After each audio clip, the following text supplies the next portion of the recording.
Hey, what's going on? I'm Meta World Peace, former New York Knicks player, New York City legend, and you are watching Taking Stock.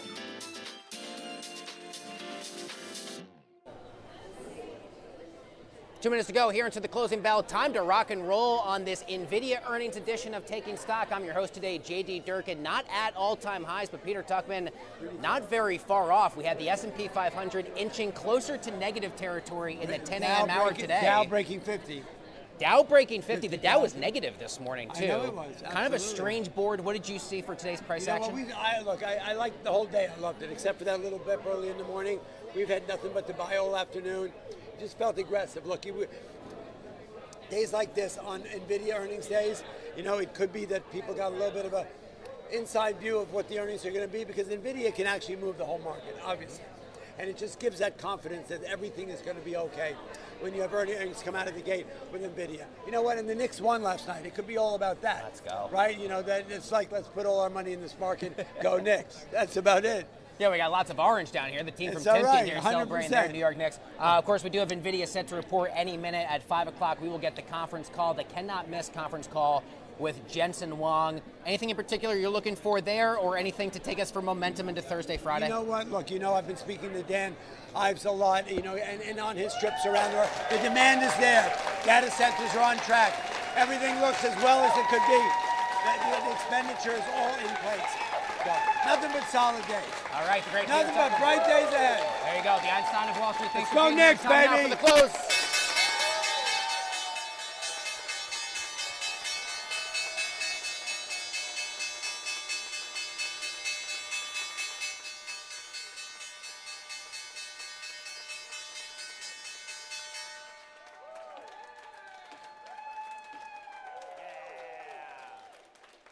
That's how you do it. The team from Timken, this is ticker symbol TKR, appropriately.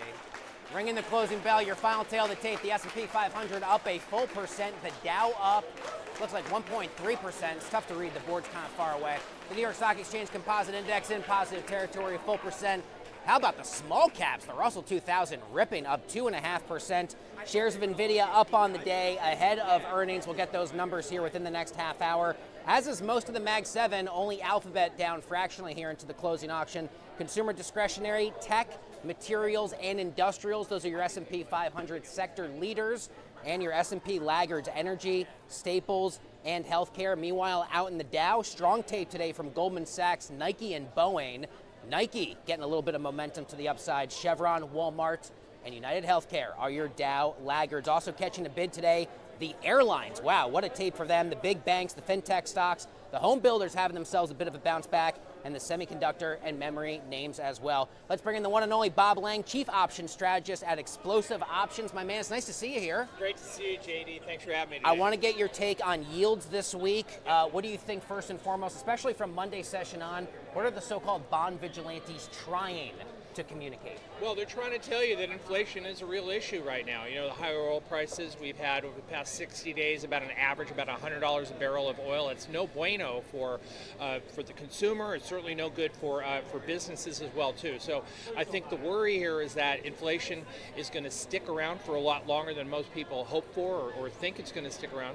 And if the 10-year yield starts making a run towards 5%, look out. I mean, especially the 30-year yield, which we've seen has already blown through 5%. Making it much more difficult for homeowners to buy a home or to refinance and so forth. So a lot of negativities going on with the high yields right now. I know we are all eagerly awaiting what Jensen Huang and the team at Nvidia has to say, not just the impact for the stock, but how about other semiconductor names, other memory stocks, the kind of residual impact that you'll be paying attention to this week? Yeah, there's a whole host of names that are going to do really well, JD, on this Nvidia earnings. And I'm looking at ARM Holdings, which is one that had a spectacular day today, up probably close to 13%. Broadcom, AVGO is a name that I think is going to do well. Marvell Technology, and then you look at some of the ancillary names like Dell, also like the memory names that you talked about, SanDisk, Western Digital, Micron, are all going to do well off those earnings from Nvidia. So certainly, when the big dog hits, everybody else seems to get a little bit wet. when he hits the water, and I'm looking forward to some big moves over the next couple of days from some of these names. At what point do we seek additional commentary from Jensen Huang about what comes next after artificial intelligence? Hard to imagine there's anything else to talk about other than AI, but at some point, is there a bit of a post-AI future for the company? You know, it's my view. I think Jensen Huang is somewhat of an innovator and a visionary, right?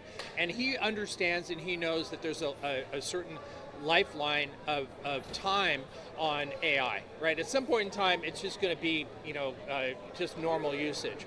But he's got to look for that next big thing. And I think he teased it out a couple of weeks ago, JD, talking about, what we're going to be doing next. And I think that a lot of analysts, a lot of people on the call are going to be listening for him to maybe speculate or even tease a little bit more about what's coming next. And I don't know, they have a chip coming out next year, they got another one coming out the following year. What's beyond that? What's beyond 2030, maybe 2031? And I don't think anybody's really prepared to hear what's next, but I think as far as Jensen Huang is concerned, I really listen to pay attention to what he's got to say. Speaking of paying attention, what are you following and paying attention to as it pertains to Kevin Warsh? He's going to be officially sworn in here by the president really any day. He's got 5 FOMC meetings left between now and the end of the year. Right. That path forward for interest rate cuts, anything but certain for investors right now. JD, I've always liked Kevin Warsh. I thought he was the right man for the job to replace Jay Powell. Here's a man who's got some experience through the financial crisis. He was right in the middle of it. He was one of the architects of the bailouts that came in 2009. So here's a guy who's got veteran experience in places where he's needed to help the economy, and he's also I really is an inflation hawk, And what's really interesting is that he's talked about lowering the balance sheet, selling off some bonds, and I think once Jay Powell's term was up on Friday, you started seeing interest rates rise, and I think that's the market also telling you that, hey, listen, more supply coming online with bonds being sold off the Fed's balance sheet is going to create a little bit of angst as well for the bond market. I've got so many amazing topics to ask you about, but none more important than the book Know Your Options. Co-author here, the great Jim Cramer, giving you a great plug here. Thank you What so should much. people know about this book here, Bob? So, Know Your Options. This is really a soup to nuts book talking about how to trade options and how to use technical analysis to help analyze option trades. It's really there's a beginner's chapter, there's an intermediate chapter, and there's an advanced chapter talking about different structures and how to do things. So I was very proud to put all this together. It took quite a long time to do it, but it's a great book, and I think that you'll really appreciate it, and really I think anybody who buys it is going to get a lot out of it. And I'm really proud to call you a friend, my man. Thanks you for being here. The great Bob Lang, Thank you, author JD. of the book Know Your Options. We'll do it again soon. Come back anytime. Great Skylar, to be with grab you. your mic. Tyler, let's bring our viewers this way. We're bringing the top analyst calls today. You may have missed. The floor just emptied out of nowhere. Here on Wall Street, Goldman Sachs reiterating Broadcom as a buy. New price target, $500 ahead of AVGO's earnings, which Bob was just talking about. Next up, Oppenheimer upgrading Rubrik to outperform. They say it sees product strength for the cybersecurity company. Price target, $85 a share. Finally, Deutsche Bank upgrading Humana to a buy from a previous analyst rating of a hold. They say there's still time to buy shares despite the strong uptrend the stock is in. Humana up 20% in 2026. Todd, we'll take a look at a couple New York Stock Exchange stocks that called the big board their home. Let's start here with XRT. This is the retail ETF during this week of retail earnings. Up on the day, still down on the year, however, given weakness we've seen in names like Macy's as well as Deckers. XRT is weighted towards some other stocks, eBay, Amazon, Costco, etc. TJX, Ross Stores, however, the big winners on the day, but XRT overall up 2.3% on this Wednesday. How about Taiwan Semi up 2.2%, one of Nvidia's top production partners, coming off an all-time high just last week. The average one-year price target on TSM, $460 a share. That's upside potential of about another 14% or so. Shares in positive territory, almost 30% here in 2026. In celebration of the New York Knicks' huge overtime win last night right here at Madison Square Garden, we are taking a look back at my conversation with Knicks legend John Starks earlier this year. Take a look. There is no team quite like the Knicks that draws back former players, game in and game out. I was just at the Clippers game last week. We're looking around, we're like, all right, where's Stephon Marbury? We know he's here. There's Spike Lee, there's Timothy Chalamet, and then you go through and you start, what is it about this team that for all of you, who I got to imagine, we're so proud, to play for that team, play at the Garden. You're still there every game. Yes, yes, it's special. It's just a special place. It's just a special arena to be in. Once a Knick, always a Knick. So guys enjoy coming back and truly enjoy the game. You look at the celebrities down there. I always tell people you can go out to the other places, but when you get the celebrities here, they truly Knicks fans. They just fans of the game, and they come out and they cheer. They cheer very loud for us, and so I think the players truly appreciate us as former players coming back and supporting them. And as you know, the Garden is electric every single night when the Knicks take the floor. So it's just a lot of fun just being there. When you think back to your career, this might be an impossible question. Yeah. Do you have a favorite moment from being a New York Knick? Oh, I have a lot of favorite moments, but one, obviously, when we beat the Indiana Pacers in Game 7 in 1994 to cross that threshold to play for a championship. That's always a special moment for me and my teammates. Absolutely. I know a lot of fans. I told a lot of my buddies from college, right, we're all Villanova guys, so we're like Okay. Villanova and New York Yes. Knicks fans, especially There for you this go. current team. And all my boys back there like, that left-handed dunk against Yeah. Chicago. No, Game 2 of that conference finals game. Yeah, that was special. That was a special moment because I was an unknown player at that time. Yeah, I wouldn't say unknown, but really trying to, get my name out there. And when you do something like that against the team that's been in our way for so long, the Chicago Bulls, and who it was on, that was made it memorable. And there was Horace Grant and Michael Jordan got in the picture and made it. Michael, I always describe it like this. I dunked on Horace Grant, but Michael got in the picture and made it look good. So, Yeah, he certainly did. Walt Frazier said for many years that was probably the loudest he had ever heard the Garden. Yes. Was that left-handed dunk there in Game 2. And probably Larry's 4-point play Oh, yeah. to send us to the championship in 99, I believe. Yeah, that year in 99. Before I let you go, talk to me about the latest with the John Starks Foundation, top priorities for the year, and what more you would want people to know about the amazing work off the court you Yeah. continue to do. We're excited about the foundation, and we've been in existence since 1994 to really give kids the opportunity to go to school, graduating seniors in the tri-state area as well as back in Tulsa, Oklahoma. It's been a blessing for me to be able to do this, use my platform to help these young folks get off to school and realize their dreams, just like I did mine. And so we're excited about it. We do our annual cigar and casino night in June, as well as our blowout golf tournament in September. So we truly excited. And so if you want to get involved in the foundation, go to johnstarksfoundation.com.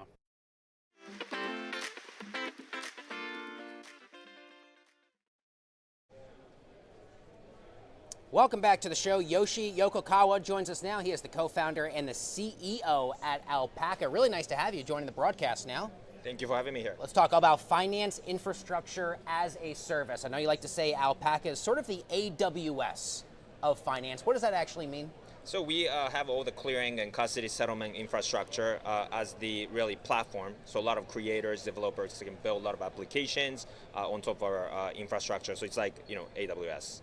Talk to me a bit about APIs, Yep. why they matter, what you see in the space that most excites you as the industry moves towards faster, more programmable experiences for users. Definitely. So of course, like as we saw the market rallying with a lot of excitement about AI, and the AI is a lot about agents. That has to connect to the actual application programming interface. So that's what we have been doing. So everything's going to be programmable. With the AI era, that's going to be more important. Yoshi, we're talking a lot more about tokenized equities Yep. the last 6 months than I've ever seen before in my career. They could make stock markets much more global, Yep. 24/7. How big of a shift is that, you think, for the world of finance? We see last over 50 to 60 years, financial services operation moved from paper to computerized system. I think we're talking about very similar size of the paradigm shift of the financial services moving traditional finance to the on-chain. So I think that it's going to be as big as everything move from paper to computer to the on-chain. How is Alpaca positioning itself as the infrastructure layer that powers that future as the general conversation continues to evolve? Sure. In order to move the things on chain, at the same time, I believe that what's happening today has to be also make sure to be anchored as well, without having something from the thin air. So for us, we are basically SEC, FINRA licensed broker dealer with the DTCC membership. So having a very deep anchor into the traditional finance will be extremely important to move the assets into on chain. Of course, it's 2026. I'm not doing my job if we don't talk a little bit about artificial intelligence. Yeah. It's changing the way that investors are engaging with their would-be assets, the way they have a relationship with their brokerage. What are some of the top-line changes that AI is having on the space as you see it? Yeah, definitely. Like I think AI will be the new interface norm. Just like 15 years ago, we saw the mobile interface is the norm after web browser. And I think we are really the beginning of the new interface evolution. And I don't think we have seen the perfect solution yet, but that's what I'm personally very excited about. Are there any artificial intelligence and investing trends in particular that most excite you? Yeah, I think like it's really about every evolution of the how human interact with financial services. There's always new players and winners comes up, right? And that is what I'm personally excited about. I don't think we've seen the winner yet, but we will hopefully do in next few years. And finally, before I let you go, what do you think comes next for the industry, and how is Alpaca uniquely situated to be a part of that future? I think like again, tokenization is a very important component. And then us being able to offer and anchored in the traditional finance, and then also having the native operations in the crypto, this combination continue to be very important to bridge the gap between the traditional finance to on-chain. Yoshi Yokokawa, co-founder, CEO of Alpaca. Really nice to have you on the show today. Thanks a lot for being here. Thank you. Coming up, much more on Nvidia's move after hours and what history says about how long the bull market could actually last. Don't go anywhere. A lot more taking stock coming up after this. I hear you clap.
Welcome back to the show. Last week on the J.D. Durkin Show, I caught up with the great Ryan Dietrich of the Carson Group, and here in part two of our conversation, I asked him if he thinks investors are still underestimating how strong the bull market run could still become. Take a look. I do think investors are underestimating this. I mean, this bull market we think is alive and well. But as we're showing on the screen there, when you're up more than 10% during a 6-week win streak, the last time we were down a year later was like 70 years ago. And you can see the average return a year later, 17%. Now, I get it.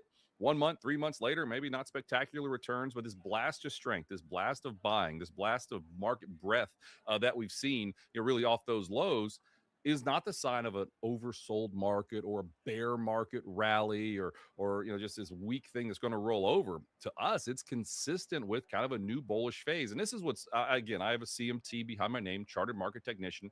A lot of us are scratching our heads to a degree because when we've seen previous events kind of like this, it's come off like major bear market lows or major market corrections. This one's like kind of happened close to all-time highs. So what are the four most dangerous words? This time is different. Sir John Templeton. So I'm just pointing out that that's unique, but I still think this is a bullish development these last 6 weeks, and it probably says be ready for continued strong upside. And let's be ready here for chart. Where are we up to here? Chart 5, I believe. History shows markets rarely peak in May or June. What does that tell us? I got the right chart? Yeah, it is. What does this tell us here? Yeah, For potential, but keeping in mind, given Stock Traders Almanac, the work of Jeffrey Hirsch, et cetera, where we are in the 4-year cycle, usually Q2 of the midterm election year, if I'm not mistaken, can be weak, which can set up the sweet spot, but it kind of seems like maybe we're going against a little bit of tradition here.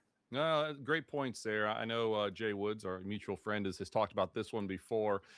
It's rare to see a major market peak in May and June. You can see right there, we've never peaked in June, only twice in May. So if my math is right, that's 2 of the last 76 years has the market peaked, right around now.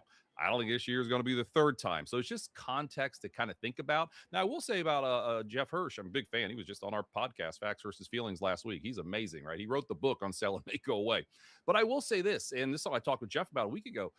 This is the 6th year of President Trump, right? Now, I get it. It's not 6 years in a row. I understand that. But when you look back the last 50 years, JD, at second-term presidents, their midterm years actually have been higher every time. So I get it. The first term of midterm year is usually really, really weak, which is what we've been seeing lately. So just some context to think about. No, this is not stuff we just invest in. It's the 6th year of the president. But it's things to kind of think about because whether you like them or you don't, you know what you're going to get. So maybe you don't get that big pullback. And one more thing on midterm years, and lots of people have said this, so I'll make it quick. Average peak to trough correction is 17.5% during the midterm year. Nobody knows what that low is. I think we might have just hit the low, though, at a 9.1% peak to trough correction a couple weeks ago. But off the lows in a midterm year, stocks are up more than 33% a year later and never lower. So no pain, no gain, right? There is usually some pain in a midterm year, and we felt some pain earlier this year, no doubt about it. But then if investors who have a longer term view, I'm not a trader, I'm an investor, I'll be honest, but there's a lot of opportunity still to think that there's still some upside to this rally. So let's continue on with that vibe right there. Chart 6 and 7, once a bull turns 3 years old, which is amazing, but not just a bull that turns 3, an S&P 500 that has now doubled during the bull run here. Ryan Dietrich, historically, what happens after after a 100% gain? Well, the good news is usually good stuff. Let's get a little more into this. So this new bull market started right October 12th, 2022, about a 25% bear market. We've been up ever since. And we've been saying for a while, this bull market's younger than you think. Because again, I say bull market's like a cruise ship, JD. Once they get moving, they're hard to slow down, they're hard to turn around, and they're really hard to stop, right? Like a cruise ship. Well, you can see on bull markets the last 50 years. Once a bull got to its 3rd birthday, every one I made it to the 4th birthday. The shortest any of them went was 5 years, and the average was 8 years. Listen, I'm not saying this bull market's going to go 8 years. We're just saying once they mature like this, they tend to keep going. And then we just cracked over 100% on this bull market about a week or so ago. And I looked at the last 7 times that happened, and sure enough, take a wild guess, on average, it lasts about 3 more years.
Welcome back. Time now for startups, raises, and rounds. First up, Anthropic is acquiring Stainless, a startup that has powered every Anthropic SDK since the earliest days of Claude, as the AI giant expands its reach from models that answer to AI agents that act. Next up, Dust raising $40 million in Series B funding from Sequoia and Abstract to build a new AI platform for enterprise work.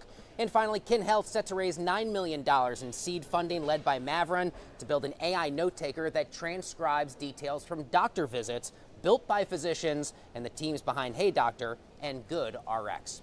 At this point of taking stock, let's take a closer look and see what our good friends over at Money 2020 are up to. Scarlett Sieber has more.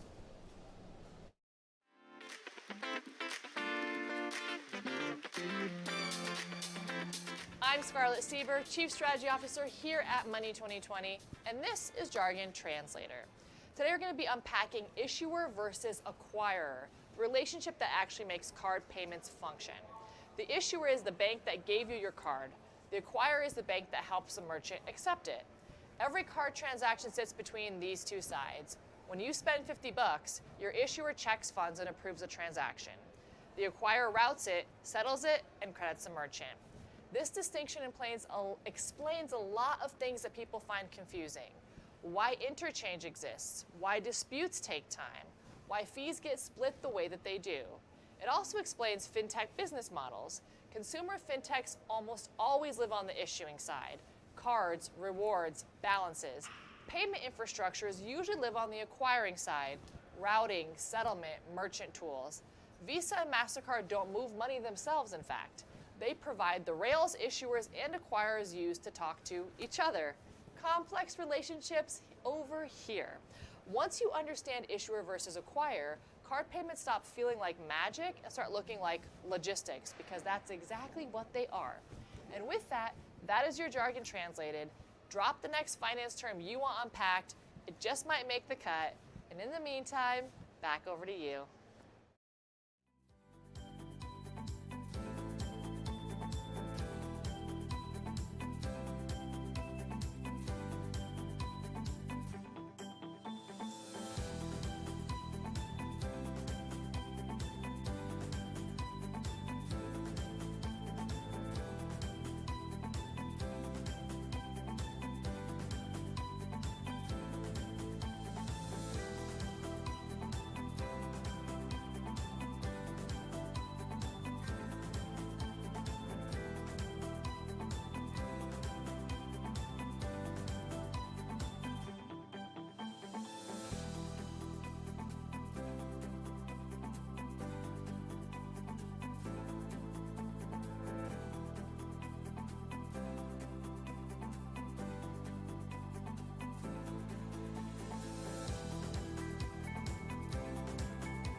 Nvidia reporting a beat on top and bottom line. We'll get much more details from Jensen Huang on the 5 o'clock conference call. Thank you for watching this Wednesday edition of Taking Stock. Have a great night. We'll see you again tomorrow.